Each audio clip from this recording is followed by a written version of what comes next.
the streets of Cincinnati. Welcome to the jungle. Let's go. Stripes, stripes, stripes, stripes, stripes, stripes, yeah.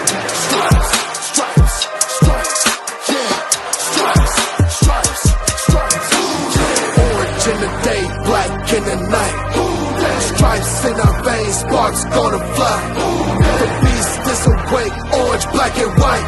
Cause when the jungle come alive, day we ignite and Cincinnati, we gon' rise and in the jungle we unite and dripping orange and black and white. All day when we fight, live and die in these stripes. Wake up the beast, every day is a feast. Time to bust it off the leash. In the jungle dripping heat, tigers strike the city streets. East side stand up, west side stand up. If you reppin' who that, time to put your hands up. Bengals stripes, we in it. New day, new age, yeah, we get it. Cincinnati jungle fitted. Who they in our house, we win it. Orange and black and white, we build it. Earn our stripes, you know we kill it. Bleed our colors, jungle dripping. Nasty, natty, yeah, we live it. Lit the crowd, get the city loud. Yeah, we feasting now. Fit the bounce, make the city howl. Now we beastin' now. Thunder through the tunnel, from the sideline to the huddle. Stripes we tatted on the jungle when we flex that who they muscle on them. Stripes, Cincinnati, we gon' rise and in the jungle we unite and drippin' orange and black and white. All day when we fight, live and die in these stripes. Stripes. Now who gotta move like it on? Stripes. Now who wanna move crossing on? Stripes. Now who wanna move on? If you got stripes and you let the city know you rock 'em, yeah we got 'em, yeah we fought 'em. Like that black and orange upon 'em, bingo bottle, never stop it till the beast and know 'em. Who they rockin' with the diamond stripes, flossing on the ring. Cincinnati, she's our queen, we gon' show the world who king. Orange in the day, black in the night. Stripes in our veins, sparks gonna fly. The beast is awake, orange, black and white. Cause when the jungle come alive, day we ignite and Cincinnati, we gon' rise and in the jungle we unite and dripping orange and black and white. All day when we fight, live and die in these stripes. Now who gotta move like it on? Now who wanna move crossing on? Now who wanna move on? All day when we fight, live and die in these stripes. Hey guys, what's going on? Welcome to the show. This is Sports with Strawberry Ice. I'm your host, the Iceman, Jeff Trenopole. And as always, I'm bringing you sports from a West Side point of view right here in the great city of Cincinnati, Ohio, home of Jackpot Joey Burrow. The University of Cincinnati Bearcats. We're going to have a lot of fun tomorrow at College Game Day. And the Cincinnati Reds, who are going to do absolutely nothing again this offseason. I'm a little upset. Now, do you a favor. If you found the show, hit that like and subscribe button. Smash that thumbs up. I'm up to 1,416 subscribers. That is awesome. And as always, I appreciate every single one of you guys. Now, if you would like to support what I'm doing, and we're doing exclusively in the YouTube chat called Super Chats. So if you want to support what I'm doing, give me a Super Chat. You want to get your comment definitely read, give me a Super Chat. And if you're watching on Facebook or Twitter or anything like that, and you have yet to subscribe to my channel, why not? Go to the YouTube channel, Sports with Strawberry Ice. Hit the subscription button, hit the bell for notifications, and every time I go live, you'll be notified. All right, guys, it's a fun Football Friday show, but let's get to the Cincinnati Reds, who earlier this week traded Tucker Barnhart for absolutely nothing. Then they made some roster moves today. This is from Trent Rosecrans. It's Alex Blandino outrighted. TJ Anton moved from the 60-day DL. Brandon Bailey, 60-day DL. Nick Senzel, 60-day DL. Yada, yada, yada. And then they did this. They waived our best and most consistent starter last year in Wade Miley. And guess what? The Cubs picked him up. So we get to face him, I don't know how many times next year. So that's great. And Justin Williams, he exercised his contract to opt out. Reds, what in the hell are you doing? If you listen to what Nick Kroll is saying, they want to build from within. They want to build from within. Okay, that's cool and all, but you don't have enough players from within to compete. You had a good team last year. You needed to add a little bit. You didn't do anything last year. So you're going to go down the same path and do absolutely nothing again this offseason. So my question is to Reds fans is, like I said, I went to one Reds game last year. It wasn't really on purpose. I planned on going to more, but then I got more and more irritated with the bullpen and the lack of help from the front office, and I didn't want to spend my money.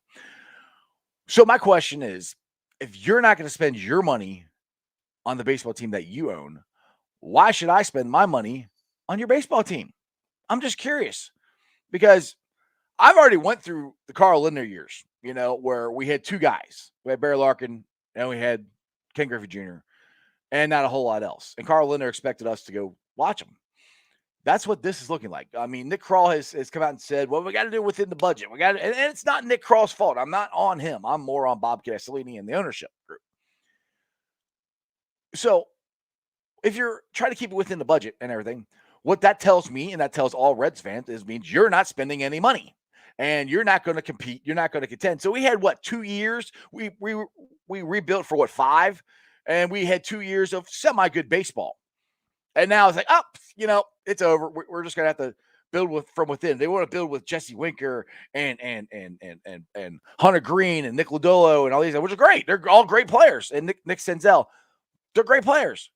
You don't have enough of them in your farm system to compete. So by the time the farm system catches up and you get a couple more guys, then Jesse Winker, Nick Senzel, Nick Lodolo, Hunter Green, all these guys will cost you too much money.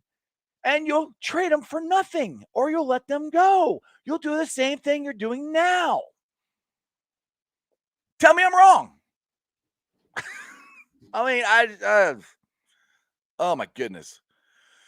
Yes, Sammy, you're right. Justin Williams isn't that good, but it's not. It's just the fact that they're letting guys go, and they're just getting absolutely nuts. We let Wade Miley go, and he got picked up by the Cubs. You had to release him now? It has to happen right now. The World Series just ended. Sammy, Wade Miley would have been our pitcher in the NL wild card. Yes, he would have been if we would have made it to the freaking wild card, but we didn't. Crown says they better spend some money. Crown, buddy, they ain't spending no money. They're not. That's exactly what they're telling all of us. They are not spending any money. I mean, it's right in front of all of us. They're telling you we got to do it within the budget. We're trying to build from within. You know what that is?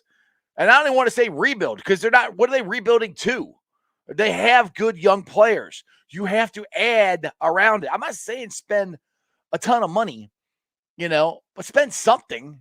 You can't just go out there and do nothing and expect us Reds fans to support you. I mean, I'm not saying do this, but a big red flag to ownership would be if opening day isn't sold out. If opening day isn't sold out, they might go, maybe fan base it's kind of upset with us. I don't know. It's very, very frustrating. What's up to everybody in the chat crew? How you guys doing? Preston, what's going on? Jeff Holmes, Blackthorn, Samuel, all you guys. Crown, I know you're there somewhere. What's up? Just like I said, it is absolutely frustrating, because we got so excited for 2019 and 2020, the 2 off seasons. They actually did something. They spent money, and it didn't work. I'm sorry there in 2020. I'm sorry there was a world pandemic. I'm sorry it happens. And people keep telling nobody's spending any money. Okay. I'm not saying spend a ton of money. Spend something to keep your ball club competitive. And if I am wrong and they have a grander plan, I hope I'm wrong. I pray I'm wrong. I don't see it whatsoever at all what they're even trying to do other than get rid of guys, because this is the same thing Carl Lindner did. We gave Aaron Boone away. We gave Pokey Reese away. Hell, we gave Sean Casey away. Name the pitcher we got for Sean Casey. Please tell me. We didn't get him for anybody. Nothing. We gave him away. We're doing the same stuff. All right, let's see here. Crip. Don't we get a Field of Dreams game next year? Yeah. Man, we're going to suck. I hope not. Go Reds. Yeah. Yep. It's us and the Cubs. So, hey, maybe we get to face Wade Miley in the Field of Dreams game. You know? It's just, and this is why I'm such a big supporter of the Bengals. And this is what kills me is everybody for years gives the Bengals crap for not spending money. Everybody's a little upset that they didn't go out and make a trade at the trade deadline. Look at what the Reds are doing. They're not doing anything. And I'm here to tell you, I'm not putting up with it. No. Dude, we haven't won a playoff series since 1995. I was 25 years old the last time we won a playoff series. 1995. My children weren't even born yet. My children have not seen a Reds playoff series win. My children haven't seen a Bengals playoff win either, but at least the Bengals have been to the playoffs way more times than the Reds have in the last 25 years. It's not even close. So at least that's where I'm like, at least the Bengals are trying. Yes, they've had their faults, but at least they're trying. The Reds, it seems like, are not even trying. It's just very frustrating. Yeah, I mean, I know everybody agrees. I mean, I don't know, Preston, you were 14. Yeah, it was a long time ago, dude. I mean, it's very, very frustrating. Let's move on to more interesting, funner things that's going on this weekend. And I don't know about you guys, but I am planning on being. I know somebody asked me in the chat crew there. I am planning on going to College game day. I do not have tickets, but I'm going down there to have some fun and hopefully get some signs up on College game day. I'm very excited about this. It looks like Nick Lachey is the guest picker, and then somebody wrote an article that's Jerry Springer. So I'm not really sure who it is, but I did talk to Mo Egger earlier this week, and I threw out Nick Lachey, and he wasn't a big fan of it. Which, I mean, hey, I like he said, Nick Lachey is right now famous for being famous more than anything else. But we'll see. I plan on going. I hope you guys plan on going too. It'd be a lot of fun. Get your signs up there. And I think the Bearcats, they could put 100. And this ain't me. I got this from the Bearcat Journal podcast that I think they're going to prove to everybody that they should be in the top 4. Now we got some really cool news today as well. Matty Myers tweeted this out. I retweeted it. It's out on the Strawberry Ice Facebook page, but the Bengals are down with the Jackpot Joey. This is a great picture of them in all their Jackpot Joey shirts. This is a formal one, and then you got this one of them being silly, having some fun. But yeah, this is really cool of them to wear the Jackpot Joey shirts and take a picture of it and send it to us. That is awesome. So if you guys are interested in any of the Jackpot Joey stuff, you can get it at Jackpot Joey 9. And again, portions of the proceeds go to the Joe Burrow Hunger Relief Foundation, which another cool thing is happening on Sunday. The president of the Joe Burrow Hunger Relief Foundation and their other people, their higher ups, are coming down, and they're going to be hanging out at the Jackpot Joey tailgate for a little while as we give them a check. So that's kind of cool. We get to meet them and hang out and introduce. Well, I get to introduce myself. Matty Myers has already done that, so that's kind of cool. Let's see here, Sammy. What do you got? Jackpot can I get? I don't have that control, Sam. Samuel, I don't. You have to talk to the Bengals yourself if you want to get some dates with them. All right, Blackthorn. Wait a second. You're answering Holmes. What did Holmes say? Let's see here. There it is. Jeff Holmes. I feel for the Reds fans because they have a great fan base, and yes, exactly. And it's a tradition, and I mean the tradition is back in the 70s, which is when I was born. So I I saw Johnny Bench, I saw Pete Rose, but it was at the end of their careers. I didn't get to see the Big Red Machine live. I've seen millions of videos of it and everything. I just wish. I'm not saying we should be the Big Red Machine. They were doing this. They just sprinkle guys in. That's all they need to do, and they're not doing it. And like it would be one thing if our farm system was cranking out guys year after year after year, but they're not. And they're cranking out more guys than they used to, but major league ready guys, but they're not right now. All right. So anyway, I had a very cool interview I did earlier today.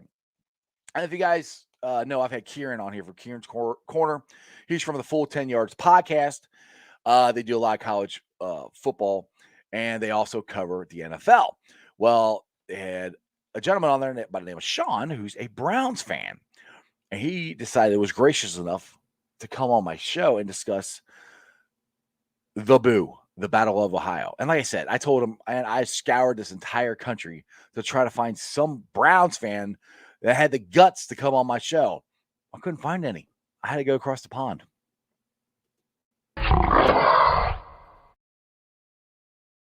Shaun, what's going on, man? How you doing? I'm good, Jeff. Good to see you, my man. How is it? How are you over there in the good old US of A? Well, good. It's about 10 o'clock in the morning here, so I'm bright-eyed and bushy-tailed. You know, you're in the middle of the afternoon there, but I see you're full go. You got your Browns jersey on, so you're ready for Sunday already. Bring it on, my friend. Bring it on. Yeah, be good to actually concentrate on some football after the week we've had in Cleveland. So yeah, bring on a game. Yeah, let's get to that because we had some news today that the Browns have released Odell Beckham Jr. as of today. What's your thoughts on that? Good, bad, don't care? Where are you at on that? Probably a little bit of good and a little bit of don't care. And the fact that I don't care is probably why it's good. To be honest, he's not exactly set the world alight in Cleveland. He's had probably 2 decent games, I would say, in his 3 years here. The Cowboys game last year probably being his best game. And possibly he's sort of returned to New York when he sort of caught a touchdown on his first sort of away day with the Browns at the start of the 2019 season. But it just hasn't worked, Jeff. It's just been drama after drama. There's been too many off-field issues. It's obviously a shame, you know, when we traded for him. I think any Browns fan that tells you they weren't excited, he's probably lying. You know, it was an unbelievable trade, you know, for a franchise that at the time was downtrodden, had just come off the back of some pretty rough seasons, you know, 1-15, 0-16, and you know, to 2 years later find, you know, let's face it, at the time, arguably one of the top 5 receivers in the game. Absolutely. You know, coming over, you know, teaming up with Jarvis in terms of their old, you know, sort of college friendship and everything. You thought this was a match made in heaven, but it just hasn't worked at all. And with the shenanigans on Tuesday with his dad and LeBron James and all the rest of it, to be honest, I'll just glad that it's put to bed.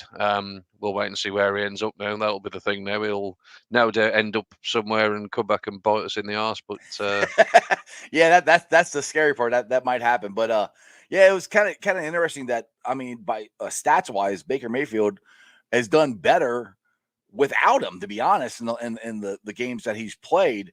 And why do you think that is?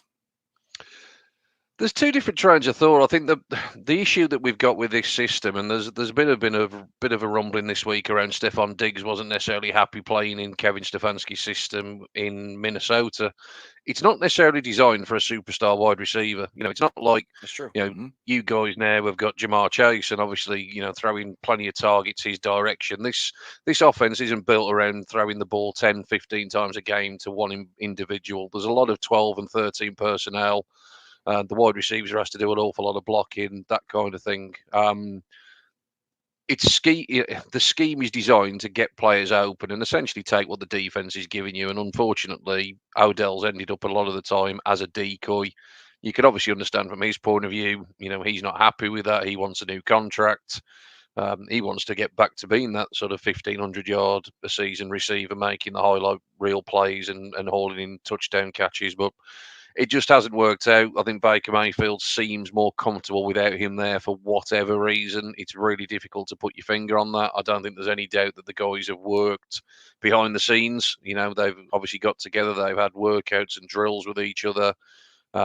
It just hasn't worked for whatever reason. And like you say, the stats and the sample size is big enough now to say Baker Mayfield is a better quarterback without him on the field. And long may that continue, because there's only one of the two that was ever going to get another contract with the Browns, and it certainly wasn't going to be number 13. So hopefully we can close the book on it now, and Baker could hopefully get back to how he was at the back end of last season.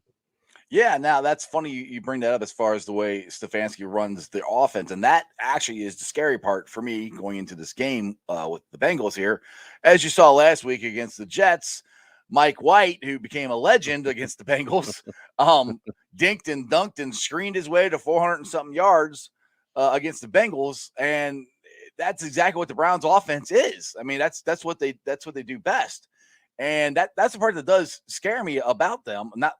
Yeah, you do also have Myles Garrett. Well, we'll get to that in a minute. But that's where I think the Browns are going to give the Bengals some fits a little bit, because it's happened in the past, very recently, last week. Yeah, most definitely. And if you think you look back at Baker's record against the Bengals, is he 5-1? I think Baker is against the Bengals. He does seem to play well whenever this game comes around. The game, it was around about this time last year, wasn't it? 37-34. It was a bit of a classic. Mm-hmm. Baker and Burrow going back and forth, and Yep. it was a bit of a shootout in that respect. But yeah, I mean, Kareem Hunt's a big miss in terms of the screen game. There's no doubt about that. I think I'd have been a lot more confident with Kareem Hunt in there. He really does. When they talk about a 1-2 punch, it's quite funny, really. Chubb doesn't seem as good when Hunt's not there. Hunt doesn't seem as good when Chubb's not there. They're both obviously brilliant players, but Right. they do work well as that tandem. So potentially a bit more Dimitri Felton out the backfield in that sort of screen game, possibly. You're going to get a lot of 12 and 13 personnel with the Absolutely, Browns. So absolutely. if they can get Harrison Bryant, David Njoku into the game, they could well have some success. So should be an interesting matchup. Looking forward to.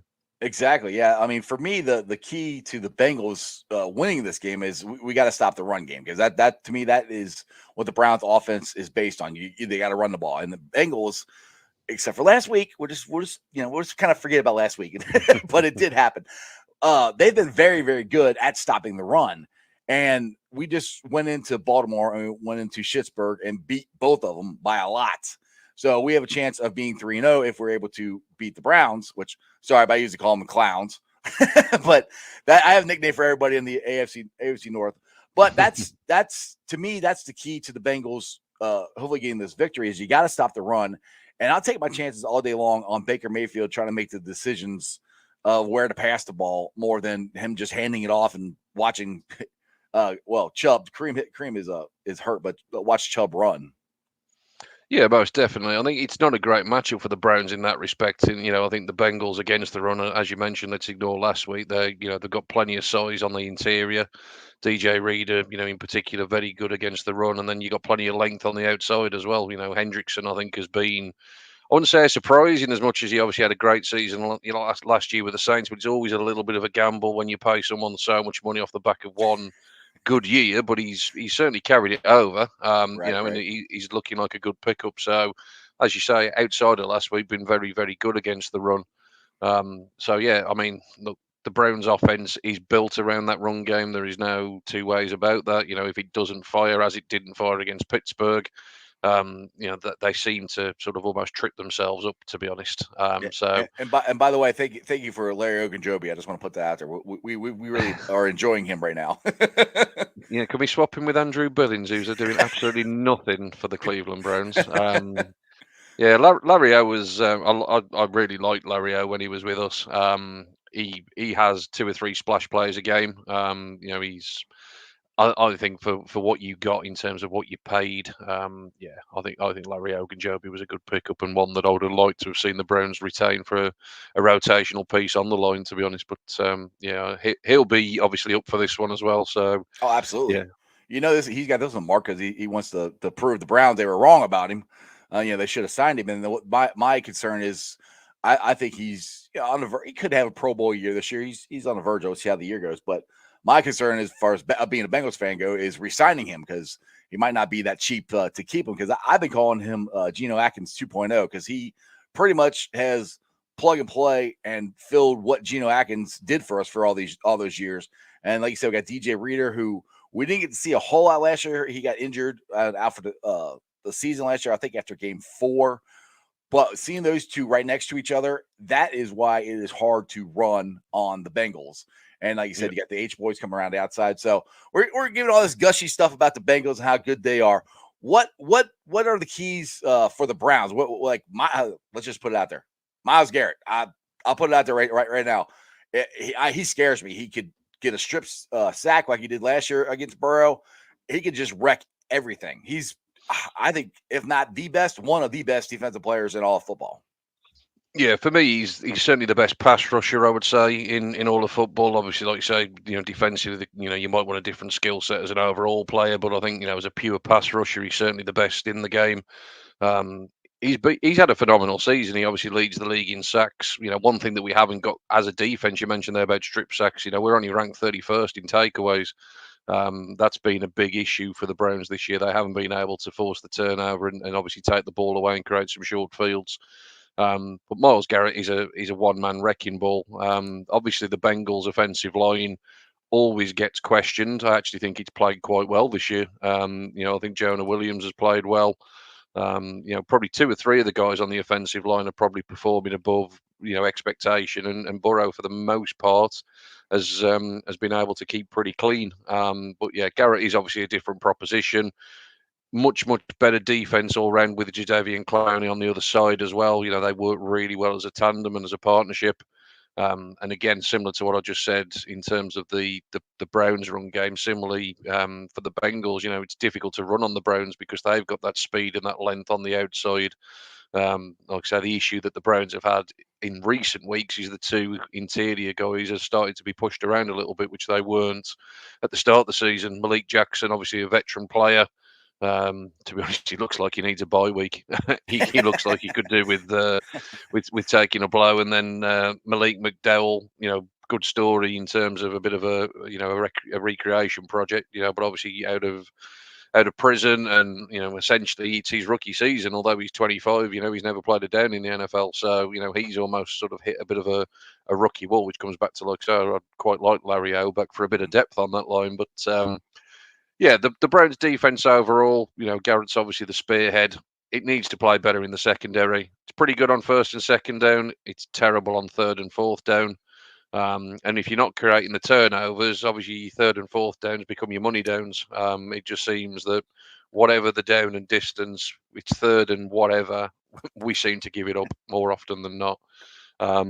Which is incredibly frustrating because, like I say, they are very, very good on 1st and 2nd down defense. So, I'd like to see the secondary playing tighter. I'd like to see more man coverage. We play too much zone for my liking. I think if we're going to play zone on Sunday, we're probably going to get torched as well. There's plenty of options in this Bengals attack. Yes, there's a lot of focus on Jamar Chase because of the way he's absolutely lit the league up. But T. Higgins is still a good option. Tyler Boyd's a good option. Uzama's, sort of performed quite well, I think, as well in the tight end position. So, there's plenty of weapons to go around. And like I say, if we're going to play zone, it's probably a recipe for disaster, to be honest. So, certainly like to see some tighter coverage. But yeah, if Myles Garrett can have a day, 2 or 3 sacks, I'd take that. Obviously, you'd love one of them to be a strip sack, of course. But, if he's doing his job, the one thing that we have seen from Joe Burrow at times is when and any quarterback's the same, but when he's pressured, sometimes there is sometimes a rather questionable decision or a questionable throw. And, he will give you opportunities to take the ball away.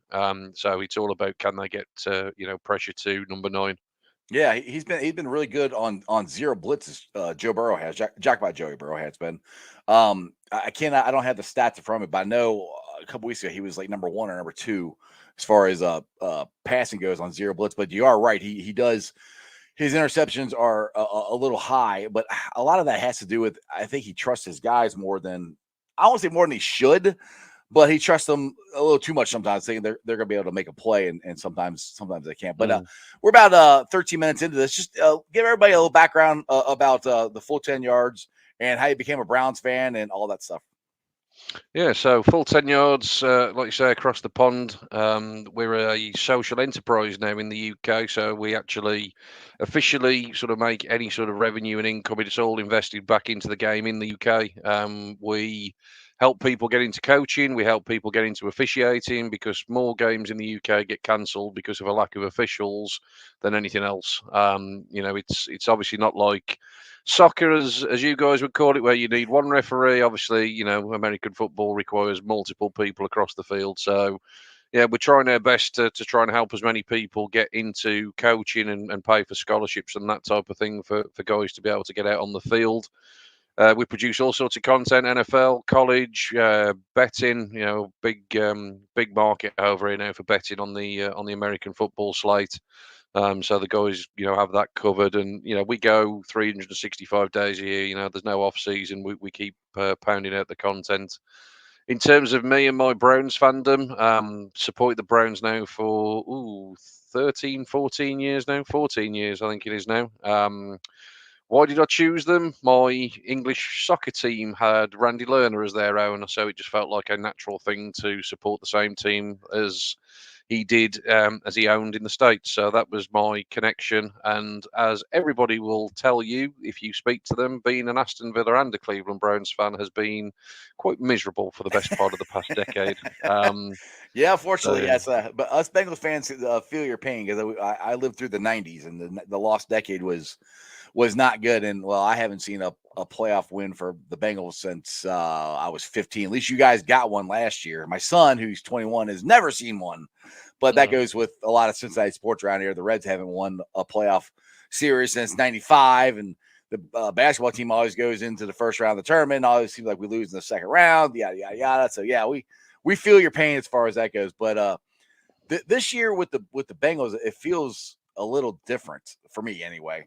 And I always say I look at everything through orange-colored sunglasses, but I think a lot of that, my excitement had to do with when they drafted Jackpot Joey Burrow. And my buddy Kieran, who is on your podcast as well, I've been on his show a couple of times. He lives here in Cincinnati, and he's a Patriots fan, but he's become a Bengals fan because of Joe Burrow, and he's an LSU fan. And I've never seen a guy with a bigger man crush than I do, than Kieran's does over Jackpot Joey Burrow. So to me, that's where we have the hope of things to come. Now let's just get into the comparison here, and I'm biased. I'll admit it. I think Jackpot Joey Burrow is the best quarterback in the AFC North, and by the end of the season, I think he could be up there as one of the top 10, top 5 quarterbacks. What's your thoughts on Baker Mayfield and where he is on his progression? Baker's a polarizing character. He's got it's almost a 50-50 split in terms of Browns fans that I interact with, that either love him or think that they need to move on from the guy. For me, he's shown enough to believe that he can win consistently in the league. His rookie season was really good. Didn't have a great second season, and then had a pretty good second half in particular of last season. So I think he's shown enough to believe that he's a guy to build around. Obviously, we've got that famous jersey, haven't we, with every quarterback's name on it, and this is part of the problem. You compare him to everybody on that list, and he's probably far superior to everybody on that list. Is he still good enough? That's the big question. I think he's hurting himself at the moment in terms of playing through his injury. If he wants I a agree with contract that. extension, Yes. Mm-hmm. I don't think he's necessarily doing himself any favors there, apart from probably harming his value, because unless he can get the job done, it's not going to do him any good. But we talked at the top, didn't we, about the Baker Mayfield without Odell Beckham, and is he a better quarterback? Well, he's now got 9 games to prove it. If he can prove it, he seemed pretty good last week against the Steelers. I know his final stat line was, I think it was 23 or 31. But if you actually look at it, I think there were 6 registered drops within that 8 incompletions. So it would have been 29 of 31. His accuracy has always been his biggest strength. At times he's been a little high this year, but how much that shoulder's bothering him and is affecting his mechanics, who knows? But look, he's a guy that if he's on your team, you can see why people would want to root for him. And I can see why if you are against him, you probably hate the guy. You know, he took that cheap shot out of bounds last week, which wasn't called because it was, of course, Schittsburg, and they never get called for these things. But he took Yes, tell me about it. Mm-hmm. took that late hit out of bounds last week, and he popped up and gave his sort of fist pump to the crowd, and you could feel the energy that he does bring. He's a leader. There's no doubt about that. Look, I want him to succeed. I don't want to go back into the draft again. Kieran will be able to sort of tell me, how good the quarterback class is for next year, but it doesn't sound as though it's exactly glowing. So for me, look, I don't think he's going to be getting anywhere near sort of Josh Allen kind of money. I don't think he's going to get anywhere near what Lamar Jackson will probably end up getting. But, can we get Baker in and around that sort of 30 million-ish a year number? Possibly. And if we can, I think that'd be relatively decent business all around. He's obviously going to have his 5th-year option next year. He could also be franchise tagged. So there's no mega rush to get it sorted. But obviously, you do want him to be the guy, and I think, like I said, these next 9 games, well, hopefully more than 9 if we obviously get to the playoffs, but certainly the next 9 regular season games without the Odell drama in the background. Hopefully, he's got a chance to get back to the quarterback that he was in that rookie season, and certainly the second half of last season, because that's when he's played his best ball. Yeah. Now let's talk about the some people say that the Browns are a little bit of an immature team because some people gave Myles Garrett crap about wearing a cape or whatever for Halloween and wearing it after the game on Sunday. What's your thoughts on the maturity of this team? I'm not too bothered what they turn up to in terms of the game attire and all the rest of it. Look, when you've just lost to your biggest rivals, it's not a good look to then go out in your Halloween costume. That was a little bit that was a little bit silly. But to be fair, I'm more bothered about the maturity in terms of the pre-snap penalties. I'm more bothered about the maturity in terms of the taunting calls, the late hits. The 15-yard penalties that you've just made a stop on 3rd down, and then Ronnie Harrison goes and clock somebody one, and all of a sudden you're backing up again, and it's that's frustrating. We didn't get a lot of that last year. Kevin Stefanski came in, had a phenomenal first year as head coach, and all of that ill discipline was not seen. It's crept onto the field this year. That's for me where I'm more concerned on. I'm not overly concerned, like I say, around what people, like I say, dressing and that kind of thing. But again, there are enough leaders within that group. Myles Garrett himself, he's an exceptional leader. Baker Mayfield, like I said earlier, he's a leader. Jarvis Landry's sort of taken on a leadership role since he's been with us. Be interested to see how Jarvis reacts actually to all this Odell yeah, that's situation. His boy, right? They're boys. So yeah, that'll be interesting for sure to see how that goes. Yeah, but look, there's enough leaders in the group, and I think there's a good structure and front office and head coaching system now. I'm not too concerned. Like I say, for me, it's clearing up those penalties on the field because they're the things that cost you in the game. Yeah, Stefanski's a little bit better coach than Freddie Kitchens was. I think me and you are a little bit of a better coach than what Freddie Kitchens was. We might be. You never know. Yeah. Now I know you mentioned Kieran and the quarterbacks coming out or whatever. Kieran is working on, along with other guys from the Full 10 Yards, working on a draft book that you guys will be coming out. I think this will be the second one you guys will be having out or coming out with. I'm looking forward to it. I know here in the States, everybody eats up, draft stuff because especially if you're a team that's not in, in the playoffs, like the Bengals were, last year and the year before that. We haven't been in the playoffs in 5 years. We've been in about this time of year, we're usually going, all right, who are we going to draft? But so far this year, we're not. Now the thing is, if for me, if the Bengals come out and they do beat the Browns and that makes them 3-0, I think it's the first time they've been 3-0 in the division since I think 2014. I think that's right. And that last time the Bengals did that, they ended up winning the division. And for me, I'm not saying it closes the door and makes it. It definitely makes it an easier path for the Bengals to win the division if you start out 3-0. That's obvious. It's still a chance for the Browns and the Ratbirds and Squealers on them to get back into it. Maybe not the Squealers. I'm hoping they stay out. But how big a game do you think this is as far as the future of the division goes for this season? I think you've hit the nail on the head there. I think it's a bigger game for the Browns to not lose than it is for the Bengals in that regard. Obviously, the Bengals don't want to take the loss, but if they do, they're still very much in the middle of everything and still in the mix and all of that kind of thing. If the Browns lose this, that's 0-2 in the division, and then you're at least 2 games out of first place, and you're looking up, and then you start needing favours from elsewhere.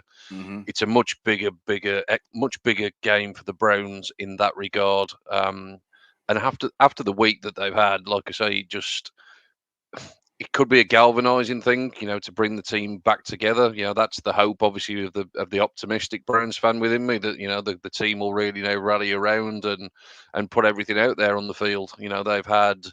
They've had some good performances at times, but unfortunately, it's always been on one side of the ball or the other. I don't think they've yet played a complete game, and certainly not a game for 60 minutes on both sides of the ball. If they could do That's that. what a lot of Bengals fans are saying about the Bengals. We still haven't played a complete game yet on both sides of the ball. Hey, go ahead. Sorry.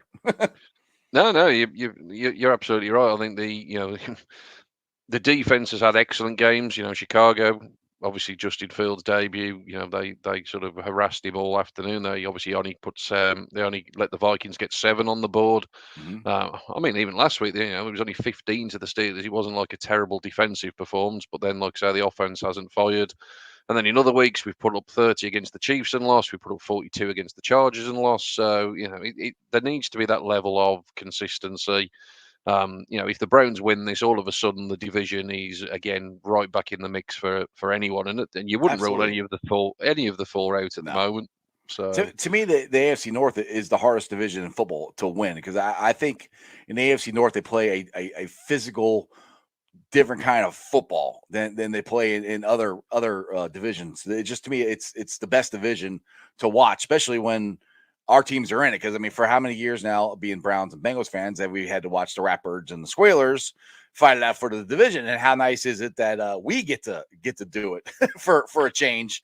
And yeah, absolutely. I was actually given a stat earlier from one of the fellas over here. He's a Bengals fan, and he actually tweeted me earlier, and I I should couldn't have had him believe on it. the show too. I couldn't Could double believe it when teamed you then. couldn't believe it when I read this, and this will probably shock yourself as well. This is the 4th occasion since the Browns came back in '99. So this is this is only the 4th time in the 51 meetings between the Bengals and Browns since '99 that both teams have been 500 or better. Yeah, that's ridiculous. I mean, There you go. yeah, I did see that from I don't remember where I read that from, but yeah, I mean, honestly, I think it's going to be like that for a while. I don't think the Browns are going to go anywhere. They're too talented. I don't think the Bengals are going to go anywhere. They're too talented. I think for next 5-6 years at least, we're going to be battling out between us and the Ratbirds, and hopefully the Squealers will just stay down. Just Big Ben, just go away, go retire, just go away. Pittsburgh, you guys have won way too much. Nobody needs to win as many times as you have. Let somebody else do it. But so what's your feeling going into the game? Do you ever do any score predictions or anything like that? Yeah. We always do pick'ems and score picks and all of that kind of thing. I think most people I speak to are almost expected to become a little bit of a shootout, similar to what it was last year. I actually think there probably won't be as many points as that. I think there's good matchups on both sides here. Like I say, if the Browns can play better in that secondary, they've got the cornerbacks with the talent to match up with wide receivers. Denzel Ward's back at practice this week, so in theory, we will have Ward, Newsome, and Greedy Williams as our top 3 corners. Troy Hill obviously plays a lot in the slot, and we picked him up from the Rams. So there's 4 good corners there. John Johnson the third, he's back in practice. He's been a disappointment, to be honest, as a free agent signing to this point, but hopefully he can get in there. And like you say, Myles Garrett will do what Myles Garrett does. So I do think that the Browns will be competitive in this one. It's amazing, really. If you'd have said to me 8 weeks ago and booked me in 8 weeks ago, who'd have thought we'd have been talking about the sort of seasons that we've both had to this point? Everybody probably expected the Browns to be, probably 6-2, something around that kind of Right. mark. And most people had the Browns pinned as sort of favourites for the division, and everyone just expected the Bengals would be, in We're the in the bottom cellar. of the Right. in the bottom, and it obviously hasn't worked out that way. I'm always the most optimistic of Browns fans. Kieran will tell you that. I'm always an optimist. Well, And I, that's funny you say that because this was my season prediction here, and I did this in June when the schedule came out. But this is what I had as one. Like I said, I look at everything through orange sunglasses, so I had us going 11-6. I in the division, honestly, I got us splitting with everybody. That's the way I thought this division would go. I did not think, and all our wins in the division were at home. I did not think we would go to Baltimore and win. I did not think we would go to Pittsburgh and win. Those are two surprising things that happened to me. So I'm with you on the optimism there, but I'm looking pretty good so far. I mean, we got we got a lot more games to go, but we'll see what happens. So, but yeah, I'm with you on the optimistic fan part. That's me. yeah, no, listen. If you can't be optimistic, I mean, I was optimistic through 0-16. If you can't be optimistic, what's Oh, the wait, point? What's the point in tuning in? Did you get a free Bud Light when they finally won one? Yeah, there was plenty of that going on over here. Yeah, You probably had a better beer than that though, right? Instead of Bud Light. I'm a big Bud Light fan, so.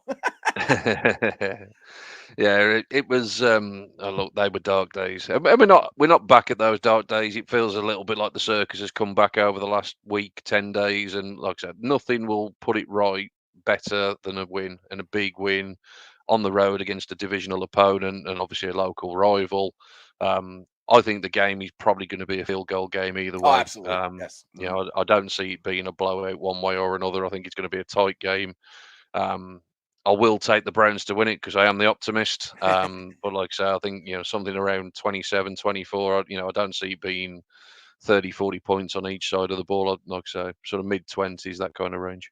Yeah, I think our defenses are too good to let it get it too much of a high scoring or a shootout. I don't think that's going to happen. But yeah, every game the Bengals have lost this year, they lost by 3 points.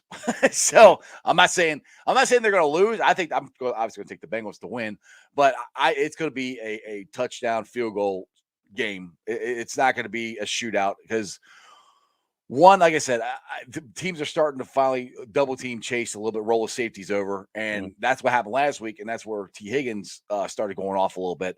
And to me, if that actually starts happening more and more for the Bengals, they're going to get closer to scoring 30 points a game, which is kind of where I thought they'd be. Now, Joe Burrow, Jackpot Joey said in his press conference earlier this week that he expects to score 40 every game. And I think that's pretty good because he said, well, if we score on every time, every possession, then yeah, like, well, yeah, it's like, but nobody scores on every possession. But it is a very good, and that's all about optimistic right there. That's Jackpot Joey being optimistic. But yeah, I do think it's gonna be a field goal touchdown. I will give the Browns credit on this because at first when I was looking at this game before the season started, I said, look, I think their offensive line is better than ours. I think their defensive line is better than ours. Now I still think your offensive line is better than ours. Your defensive line, I think we're closer to you guys than I thought we would be at the beginning of the season because our defense had, other than last week, has been very, very surprising. As good as they've played. I mean, let's be honest, for the first 3 or 4 games, the defense led the team. Our offense was still, trying to get its legs under, which our offense still hasn't, in my mind, hit the stride that they can because it's been a lot of stuff to Jamar Chase, not as much to T. Higgins or Tyler Boyd. Those guys I think are still going to get going, but that's where I give you guys the head there as far as the offensive line. I still think you guys have a very good offensive line, and this is going to be a big task for the Bengals front four to try to get to Baker. And the running game, I think we can stop, but trying to get to Baker, that might be a different story. Yeah, I think that the offensive line, it struggled in terms of keeping healthy. That's the problem that we've had on the offensive line. The actual starting 5 unit haven't completed a full game together. They won't complete a full game this week because Jack Conklin's obviously out with a dislocated elbow. So Blake Hansel get the start at right tackle. And to be fair to Blake Hansel, he's played what you would expect from the fourth lineman on your depth chart. He's been average at best, but he's done a reasonable job. It was a big loss for us when Chris Hubbard went out for the season as the backup tackle. And it's just been a position that we've really struggled, like I say, from a health perspective there. I think, like, you've hit the nail on the head in terms of the defensive line. Certainly on the edges, I think the Browns have got the edge there, in terms of Garrett and Clowney. But you could probably say that against most Right. Yeah. teams in the league. They're Yeah. obviously That's two. not a stretch. Yeah, Those two are pretty exactly. good. Yeah. Yeah, they're two number one overall picks, and like I said, they're playing very, very well together. The interior is the issue, as we discussed earlier. So, I do think it's like you say, nobody would have said 8 weeks ago we'd have been talking about a game that is probably a coin flip and that type of thing. But that's what it exactly feels like that it is. So yeah, it's Joe Mixon always plays well against the Browns as well. So you mentioned all Hopefully, the I was gonna say, hopefully we'll get him going because last week he didn't do a whole lot against the Jets, and then I watched the Colts run all over the Jets last night on Thursday Night Football, and I'm like, why the hell couldn't Joe Mixon do that? So yeah, but that is true, and this kind of reminded me of the Bengals Browns games back in the '80s when both teams were good most of the time. The Bengals weren't good every time, but most of the time they were good. The Browns were good a lot in the '80s, and it was always a battle. It was always, like I said, it's a coin flip game. It was always big and rough and tumble. To me, though, my hatred toward the Browns has lessened over the years, mostly because the team left and went to Baltimore. So that's which I can't stand. I can't stand the Ravens. I can't stand the Browns. Don't get me wrong, but they're a little lower on the totem pole for me compared to what they used to be when I was a kid. But it is going to be a lot of fun to watch this. I told Browns fans this last year that I was rooting for them as far as the playoff win goes. I was glad they got it. Now, multiple rounds have thrown it in my face that they've gotten a playoff win, and we haven't got one in 20-something years. Yeah, no. But these games are going to mean a lot, and this could come down to determining the division of who gets up. Because I really, like I said, we said this earlier in the broadcast, I think it's going to be between the Bengals, Browns, and the Ratbirds. And it's just I like it that the Browns and the Bengals are back, and these games mean something. They're fun when they mean something. Yeah, most definitely, and I think that take the division to one side for a second as well. You just look at this AFC conference, and it's so congested, isn't it? I think is it just the Bills now and the Titans? I think that have got 6 wins, and then everybody else is sort of 5 at best. Yeah, the Titans are out. Henry's out for the Titans, so that's going to hurt them too. So that opens the door for us. Yeah, and with this 17-game season, I don't think anyone's quite sure what do you need for a wild card. Are you going to sneak in with 9 and 8? Probably not. 10 and 7, possibly. Like I said, particularly with how congested it is, and that's the thing for the Browns. It's a huge game in that regard, because if you look at the games that they've actually lost this year, they've lost to the Chiefs, AFC. They've lost to the Chargers, AFC. They've lost to the Steelers, AFC. They really, really need to start winning within the division, because when it comes down to those tiebreakers at the end, the Browns are in a really sticky situation at the moment. Right. So they need to take care of their own business, and like you say, if they can find a way to win the division, that's obviously going to be the safest path through, because like I say, otherwise these tiebreakers aren't looking too favorable as things stand. Exactly. Now, again, just to let everybody know, we're with Shaun for the full 10 yards. What's the daily podcast, or isn't that daily? What's the weekly podcast that you do one or do you multiple podcasts? Yeah, the brand do multiple ones. So we do a weekly NFL one where we sort of wrap up all of the week's coverage and look ahead to the week coming. We sort of do that Tuesdays. That goes out live probably about 3 Eastern time for anyone in the States wanting to tune in, about 8 p.m. UK time, but we do podcasts from the college guys as well. So looking at all the college football action, like I said earlier, we've got betting as well.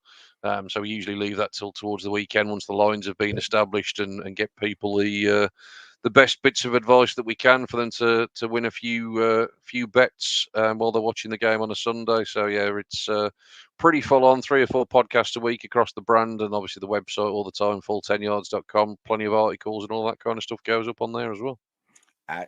Absolutely, and I know there's people that are bettors here in the States. They definitely got to figure out the line there. Actually, speaking of that, what is the line for the Browns-Bengals game? Do you even know? I believe it's the Bengals favored by 2.5. Oh, it's 2.5 now. Yeah, like it's the last time I heard, I thought it was 3, so it's dropped down to 2.5. Which that just goes to what we're saying. It's going to be a close game. It's going to come down who makes the least amount of mistakes, I think. Now, you brought up injuries with the Browns. They have had multiple injuries this year. How healthy are they going into this game right now? It's probably as healthy as they've been for a while, but they're still obviously missing some key pieces. Jeremiah Owusu-Koramoah, who was having a really good rookie campaign, he's still on IR, so he won't be around. Kareem Hunt, as we mentioned earlier, obviously on IR. Jack Conklin's definitely missing this one. I don't think he's actually been placed on IR yet, but he's definitely not playing this week with his dislocated elbow. Nick Chubb came back for the first game that he had. He'd missed the previous two with a calf injury, but he was back last week. Didn't necessarily look himself, being honest, but like I say, to be fair to the Steelers, they actually played the run quite well, which pains me to say it, but they did actually play We don't the want run to give them any quite well. credit, Sean. Come on. No, I know. Obviously, the big one's Baker's shoulder. Everyone's obviously aware of that situation, but he certainly looked a lot better last week after sitting out the Thursday night game against the Broncos the week prior. But overall, like I said, Denzel Ward back in practice this week, Donovan Peoples-Jones back in practice this week, which will be important, particularly with the release of OBJ. DPJ has actually been a pretty decent weapon so far throughout the course of this year. So the health is improving. They definitely still need to get a few pieces back. The worrying thing is injuries happen to every franchise, and it's always that next man up mentality. And some of the Browns' next men up haven't really stepped up. That's been the problem. That's why they're at 4-4 and not sort of 6-2 or even 5-3 mark. There's been too many mistakes. There's been too many penalties, as we talked about earlier. So the guys that are on the field, they just they need to step up. So certainly from a health perspective, it's an improving picture at least. Yeah, now you talk about when they're injured and you're out your running backs and you're out your quarterback, and that was the Monday night game. I think it was Monday night game against Denver. Was that Monday night game or was that Thursday night game? Thursday night. Thursday night game against Denver. And I thought for sure, I was like, man, I think Denver's going to be all over this. But the Browns ran the ball just like Kareem Hunt and Chubb were there. It was I was very impressed with them. I'm like, oh crap, that's not good as far as the Bengals go. And what's the talk?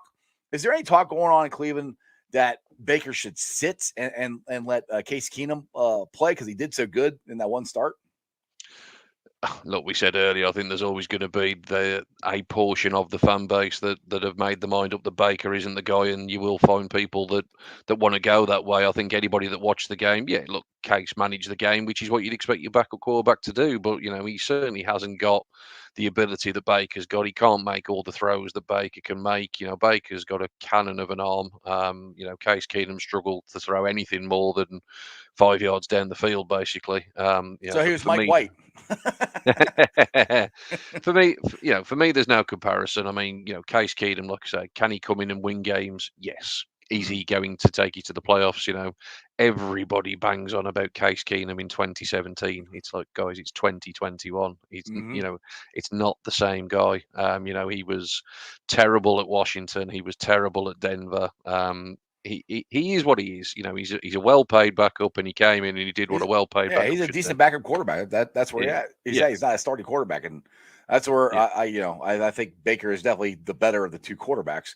Like I said, I'm not a big Baker. Which actually, it's funny. I was a kind of a big Baker fan when he was at Oklahoma, but as soon as he got that orange and brown on him, it just made me not like him anymore. Now let me see if I get this right. That the Baker is suffering. He had a separated shoulder, and I think he broke a bone in his arm as well. Is that the injury? Yeah, so it's a torn labrum. That's why the shoulder keeps popping in and out. But apparently he's also dealing with a fracture in that shoulder as well. So I mean, it's phenomenal, really, that he's even playing. To be honest, I mean, one hit and he could be done. He hits that shoulder the right way, then he could be out for the year. Yeah, no, absolutely, and that's what we said earlier about his contract, and is he doing himself any harm? There's a school of thought that maybe the best thing he should do is take his surgery now, and basically say, well, you've got 50 games of tape on me, and make your decision from that. If he's going to put 8 or 9 duds out for the next couple of months, he's not going to do himself any good. But obviously, he's a fighter. He obviously wants to win. And I suppose his viewpoint will be, well, if I can take this team to the playoffs again, that will be 2 playoff campaigns on his resume. And look, I honestly don't think it's even a question. I think the Browns and Baker are going to come to a deal. It's just a question of whatever the number is. But I don't think there's any way whatsoever that Baker Mayfield's not signing his next contract with the Cleveland Browns.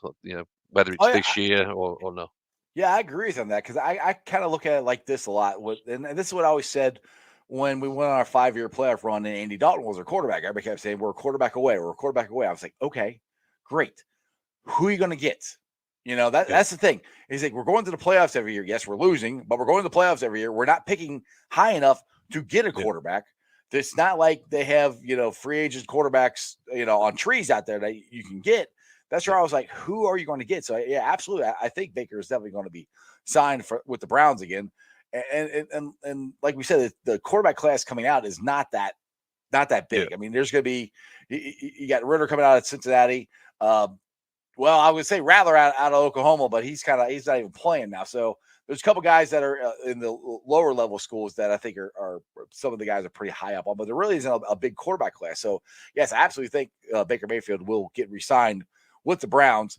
And that's kind of another thing where I've kind of, the stuff that I'm hearing you say and the stuff that I've seen myself in the Browns, they remind me a lot of the past Bengals teams that we now you won a playoff game, we didn't, but the infighting, the stupid penalties, the quarterback isn't up to snuff, yada yada yada. It sounds so much like the Bengals of the past. So Yeah. if that's true, I'm sorry, I'll just bless you now. Yeah, it's incredibly frustrating because, like you say, you came off the back of last season, and you're so optimistic at the start of the campaign, and everyone's on the hype train, and everyone saw, oh, you just brought in John Johnson III, who I think most people would have said was one of the best free agency acquisitions. You bring in Jadeveon Clowney, who's been, he's done his job. To be fair to him, he's played phenomenally well, and Absolutely. all these pieces that you added to the defense, and you thought, well, you're bringing the whole offense back, and it just hasn't worked to this point. So, like I say, it's got to start somewhere. So, fingers crossed from our perspective, it starts Sunday. Exactly. Now, speaking of Jadeveon Clowney, he's only got a 1-year deal. Am I correct on that? Yeah, yeah. Now I know he's been looking for his big monster deal, and this has been his best year probably ever he's had. But also, I think that helps that Myles Garrett, he's teammates with Myles Garrett. I'm wondering if I see that.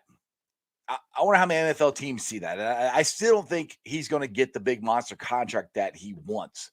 I think just like it's not any different than anybody else. Everybody needs another, help, someone to help them on the line. I don't know if anybody's going to give him that big contract that he wants. Do you think there's a chance that he might come back with the Browns because of the success he's had? I think there's every chance that he does. I think the Browns are going to save some money in other areas as well. I think, obviously OBJ's gone now. That's sort of 15 million in cap saving, assuming that he gets picked up somewhere. I think Jarvis Landry's on his last year. There's no guaranteed money on Jarvis's contract. We've got 30 million tied up in those 2 receivers, and like I said, the system doesn't really favour itself to wide receivers. So I think they'll get cheaper there. And I think the way that the roster is being constructed, they value pass rush, they value secondary, and they value offensive line. That's really where I think most of the money for the Browns will go. I wouldn't at all be surprised. I don't think he's going to be a monster number because I think he's obviously getting on in age. And I also think that although, yes, he has played phenomenally well, he essentially isn't really practicing most weeks. He's always on the injury report. He's always either a DNP or he's limited. So you're saying he's Ben Roethlisberger of the defense? Yeah, but he's doing his job on Sunday. That's obviously what you want more than anything. But I do think there are still some lingering injury concerns that don't seem to go away. And look, you can't pay everybody. They've obviously got Myles Garrett on a monster deal and worth every dollar of it. But obviously, I don't see them committing huge figures. But like I say, with that being said, if you remember, the Browns were apparently in play for JJ Watt before he went to Arizona. So I do think that if the right player's there, and it may well be Clowney based on his play this year, I do see Andrew Berry will go and splash some more cash in the defensive line. So I think if Clowney wants a big contract, I think the Browns is probably his best opportunity to get one. It might be. Now, I'll be interested. We talk about Miles Garrett a lot here on the show because I mean he's a big part of the team, and he's the best player on your team. I think. Um, I think it'd be interesting to see, and I'm very curious where they play him at because we have a rookie at guard in Jackson Carman, and Jonah Williams actually has done very very good this year Yeah. as far as left tackle goes. So I'm would not be surprised at all if they move him on the inside to try to pass rush that way. To me, that actually I would almost prefer. I won't say prefer that, but I'm not as scared if they do that because it's easier to double team him and stuff if he's on Mm. the inside instead of the outside. What's your thoughts on where you think they might try to move Garrett and attack the Bengals on Sunday? Yeah, he hasn't actually moved around on the line an awful lot this year, which has been a little bit of a surprise. He seems to have moved more in previous campaigns. He generally is lining up on that right side against the left tackle. That generally is where he's been. Yeah, there might be the odd one from the left side, but I don't remember him actually lining up in the interior hardly at all this season. Yeah, he certainly has done in the past. But he's obviously, like I say, he's leading the league in sacks, so it's not that it's not working from where he is. Look, I'm sure we're all the same. I scream at the officials every Sunday that I feel like he's being held on every play, and I think there's plenty of calls that he could have had that he hasn't had, and that type of thing. So look, he's phenomenal at what he does. I agree with you. I think Jonah Williams has played well this year. And to be honest, I'm really glad for the Bengals that he has, because obviously the draft selection of Chase was that polarizing choice between the tackle and Chase. I always thought that Chase was the right pick. Absolutely. And thankfully the offensive line has done its part to sort of make that a reality. So it's certainly his biggest test of the season, though. He's not going to, he's got Miles Garrett twice a year, hasn't he? And it's going to Right. be his two biggest games. So yeah, I see Garrett lining up on that right side, Clowney from the left, and like I say, it'll be the interior guys that I'd like to see a bit more from. Yeah, now honestly, I might be jinxing the Bengals, but I'll be okay with that because how good Jonah Williams has played, and because we do have a rookie at guard, and Trey Hopkins, our center, is still recovering from a knee injury that he got at the second half of the last game of the season last year. Mm. So you talk about Garrett doesn't practice a lot. Well, Trey Hopkins hasn't practiced. He gets every Wednesday off because he's got to rest that knee to try to get it better. So that is like the interior of our offensive line is the scary part for us Bengals fans. That's the part we need to improve upon. Now, Quentin Spain has been a godsend. He has played tremendous. Again, we're not going to talk about last week, but but in general, it's our offensive line. We got a really good guard. Our two tackles have been really good. It's our rookie tackle and our center are the ones that are kind of iffy on us. So that's where the weakness, I guess, that the Browns can attack for the Bengals. Where do you think the weakness of the offensive line is for the Bengals? I know you said one of the guys is not playing. Yeah, the right side for the Browns is where the sort of weakness is. That's going to be Blake Hans that mans that position this week. He like I say, he's done reasonably well. I mean, I always take a PFF grade with a little bit of a pinch of salt, if I'm honest. But from a PFF perspective, he sort of, like I say, bang average, which is what you'd expect. He was the fourth tackle on the depth chart going into the season. The problem we have is if he goes out, or if Jedrick Wills on the other side goes out, the backup tackle then becomes James Hudson, who you may well have seen playing his college ball at Cincinnati last year. Yep, I wanted the Bengals to draft him, and the Browns stole him. Well, he's extremely raw, is what I would say. I think the Browns' intention was to essentially stash him for the year, Right. but because of injuries, he's been thrust into playing, and at times he has been a bit of a turnstile out there at tackle. He's got a lot of development that he needs to do. He's obviously, a big dude. He's got the body, to play the position. But obviously, I think they would have ideally liked, a year in Bill Callahan's tutelage to bring him up to speed. He's been thrust in at the deep end essentially, and unfortunately, he's been found wanting. So, Blake Hans will get the start. Obviously, I think most people will know that the sort of interior is pretty solid with Wyatt Teller. Joel Bitonio, who again, he's having another phenomenal season. And like I said, Jed Wills on the left side, who's come back from missing a few games injured. He didn't actually complete one of the first 6 games, and then he sat for 2, and now he's sort of back to full health. So, yeah, right hand side is where the issues could be. Yeah, exactly. So we've been on for almost an hour. I appreciate you coming on, Shaun. I have a question though, real quick. What time a day is it when these games play? Do you actually get to watch them live, or do you guys have to watch them recorded, or how do you do that? Yeah, so we watched them live, 6 o'clock in the evening, Sunday. So that's like your 1 o'clock That's slate, not if you bad. like. Yeah. Yeah, so that's always quite nice. And being obviously an East Coast team, generally that's the time that we kick. Obviously the West Coast teams generally are sort of 9:15, 9:25 in the evening. So again, you sort of just after midnight in terms of the second slate of games finishing. Obviously your prime time games are problematic. Yeah, you're probably not going to watch those. Yeah, prime time's problematic because it's like 1:15 in the morning. So if it's your own team, I can only speak for myself. I always try and book the day off work, so I'm able to sort of get up Absolutely. and watch it live. But look, there is a mad, passionate fan base in the UK for NFL. There will be people that watch every single one of these games. The passion is unbelievable. I went down to the Tottenham game a couple of weeks ago, the Jags and the Dolphins. And look, I don't know what we did to deserve the games we had this year, but boy, did we have That's some good ones. stinkers. Yeah, We had you some had some real stinkers, good ones. yeah. But look, it just goes to show it doesn't matter who they send over. We would sell that stadium out 1,000,000 times over. Right. Huge passion for it. We're proud to play our little part in terms of growing the game at the full 10 yards in terms of what we do. But obviously, like I said, just massive community that really do love the NFL. However, we don't want a London franchise. Just keep sending all of the American See, teams I over. don't. I'm glad you said that because I don't know how that would work. I mean, that would be so hard. Once a week, one team would have to fly over there, or every other week, however they do the schedule, and then your team would have to fly all the way over here. That would just be so hard on the players. I don't know. I mean, Yeah. I think it's hard now is what they do on the players, but I don't know. I'm not for having a team in London. I think just keep doing what they're doing. Hell, they're talking about playing some games in Germany now too. So, Well, we'll I said to some of the guys the other day, I think the expansion to 17 games is almost to open up that international market. I don't think they're going to keep persevering with 9 home games one year and then 8 the following year. I think it will just become 8 home, 8 away, and 1 at a neutral venue for every team in the league. yeah, I think, like you that said, it'd be Germany, London, Mexico.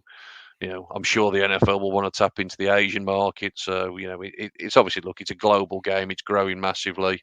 So, yeah, that's a conversation absolutely. for another day, though. We could go another hour talking about the NFL Exactly. Internationals. Well, one of these days, Kieran's gonna, since he lives here in Cincinnati, he says he's gonna get me at a pub. We're gonna watch some we call it soccer. Because I know nothing. We actually have a professional soccer team here in Cincinnati now. It's nowhere close to the kind of soccer you guys have over there. It's MLS, and I mean my kids played soccer, but I really don't know anything about it to be honest. So he's got to educate me on that, I say. But Shaun, I appreciate you coming on again. Tell everybody again about your podcast, your Twitter account, all that stuff.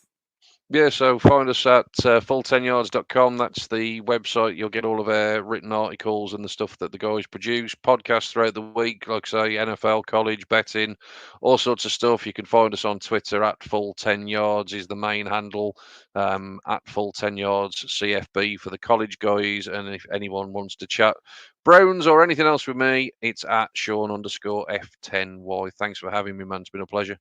No problem. Thanks for coming on, Shaun, and go Bengals. All right, guys. I hope you enjoyed that as much as I did. Shaun is very knowledgeable, as a lot of you guys are saying there in the chat crew. He's a great guy to talk to. Him and Kieran, like I said, I've been on Kieran's show a couple times. He's been on my show. These guys know what they're talking about. So go check out the Full 10 Yards podcast. They got a lot of stuff on there. It's very, very interesting to watch. So I did have a super chat that I wanted to get to, and I apologize to Dustin because I put it up there, but I couldn't talk because this whole thing was recorded. So I want to put it up there. I appreciate it. Thanks for the Super chat. He says he wouldn't sleep on the Steelers this year. They are progressing, which is scary. I hope you're wrong. But yeah, they are. They are getting better, I'll say, but we'll see. I mean, this, like I said, this division is going to be very, very tough. All right, once again, just to remind everybody, tomorrow, college game day for the first time ever at the University of Cincinnati. I will be going. I cannot wait. It looks like Nick Lachey is going to be the guest picker. They tweeted that out again on Twitter, so it sounds like that Nick is going to be the guest picker. I mean, who else are we going to pick? I mean, I think it would be cool if Kenyon Martin would have got to do it, but who knows? Maybe they'll change it up by the time we get there, but I'm okay with Nick Lachey. It's going to be a lot of fun. I really do think the Bearcats are going to come out pissed off, fired up, and I think they're going to crush them, in my opinion. But last time I said that, they didn't. So we'll see what happens. I'm going to have a lot of fun this weekend. You got the college game day.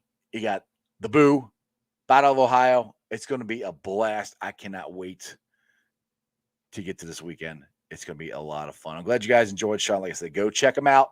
Him, Kieran, all these guys. Full 10 Yards podcast. They're really good. I recommend them. I listen to them. All right, let's get to the Facebook groups that let me live stream. And I appreciate every single one of them. They are Houday Nation, Houday Legion, Bearcat Ruckus, Bearcat Country, Cincinnati Reds, riding third, heading for home, the Ohio State Bucknuts, the Ice Bar, and they can follow me on all my social media platforms, all under Sports with Strawberry Ice on Facebook, Instagram, Twitter, and TikTok. Twitter handle is at Jeff A. Turnipole. TikTok is at Iceman90. If you missed any of the interview with Shaun from the full 10 yards, you can listen to it on the podcast. It'll be on Spotify, BeanPod, Apple iTunes, Google, Stitcher Play, pretty much wherever you get your podcast. It's there. Make sure you rate, like, and review. Leave a comment so more Cincinnati fans can find my podcast. I would greatly appreciate it. YouTubers, we're at 1,416 subscribers. That is awesome. Please tell your friends, tell your neighbors about Sports with Strawberry Ice. Please get them to subscribe. I'm trying to get to 2,000 subscribers by the time the Super Bowl rolls around when the Bengals are in it, which I mean this year. This year, they're going to get in. I hope. We'll see what happens. And yes, Mike Thorne, you said bring back Shaun for sure. I would definitely do that. I want to find out who the Bengal fan is. I'm getting kind of hooked up with these guys for the full 10 yards, so I'll try to find some more guys that are very knowledgeable and try to get them on, and we'll see what happens. Let's see, Preston, what are you saying here? I mean, every team in our division has a playoff shot. Yeah. If they all keep winning, who do you think all four – do I think all four teams will get in? No. No, not all four teams will get in. Two. Usually maybe three, but two. I think two for sure getting in. And I think one of them is the Bengals. But we'll see. I also thought the Reds were going to get in the playoffs, and look what that happened. So we'll see what happens. Again, we'll recap the Reds real quick before I get out of here. They today released our best starting pitcher, most consistent pitcher, Wade Miley. And, of course, he was claimed by the Scrubs. That sucks. So we get to face him a lot. So, I don't know. It's, like I said, the Reds are irritating me. I'm very I don't know. I don't know what they're trying to do. They're trying to save money. I know. But if you want to save, they're not, it's not like they're losing money. Baseball teams don't lose money. And I've said this over and over again. It's just very frustrating. Let's get to the weekend. Let's go have some fun. Go watch the Bearcats. Go watch the Bengals. This is going to be a blast. You guys have a great weekend, and I'll see you Monday. And as my boy, Jeremy Dimebag These Nuts likes to say, remember one thing and one thing only, and especially this weekend. Remember it. As the great Sam Weiss would say, you don't live in Cleveland, you live in Cincinnati, so act like it. Houday, Camel Crew, you guys are awesome today. Appreciate all the comments. You guys rock. And that's just sports, baby. See ya!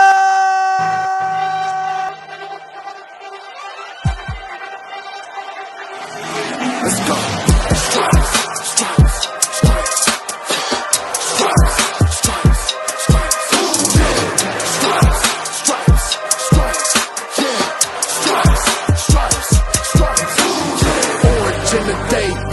in the night.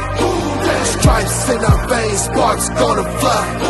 The beast is awake, orange, black and white. Cause when the jungle come alive, day we ignite in Cincinnati, we gon' rise in the jungle we unite in dripping orange and black and white. Day when we fight, live and die in these stripes. Wake up the beast, every day is a feast. Time to bust it off the leash. In the jungle dripping heat, tigers strike the city streets. East side stand up, west side stand up. If you reppin' day, time to put your hands up. Bengals stripes, we in it. New day, new age, yeah, we get it. Cincinnati jungle fit it. Day in our house, we win it. Orange and black and white, we build it. Earn our stripes, you know we kill it. Bleed our colors, jungle dripping. Nasty, natty, yeah, we lit it. Lit the crowd, get the city loud. Yeah, we feasting now. Fit the bounce, make the city howl. Now we beastin' now. Thunder through the tunnel, from the sideline to the huddle. Stripes we tatted on the jungle when we flex that who they muscle on them. Stripes, Cincinnati, we gon' rise in the jungle we unite in dripping orange and black and white. Day when we fight, live and die in these stripes. Now who gotta move like it on? Now who wanna move dancing on? Now who wanna move out on? If you got stripes and you let the city know you rock 'em, yeah we got 'em, yeah we fought 'em. Like that black and orange Apollo, bingo bottle, never stop it till the beast of feastin' on 'em. Who they rockin' with the diamond stripes, flossin' on the ring. Cincinnati, she's our queen, we gon' show the world who king. Orange in the day, black in the night. Stripes in our veins, sparks gonna fly. The beast is awake, orange, black and white. Cause when the jungle come alive, day we ignite in Cincinnati, we gon' rise in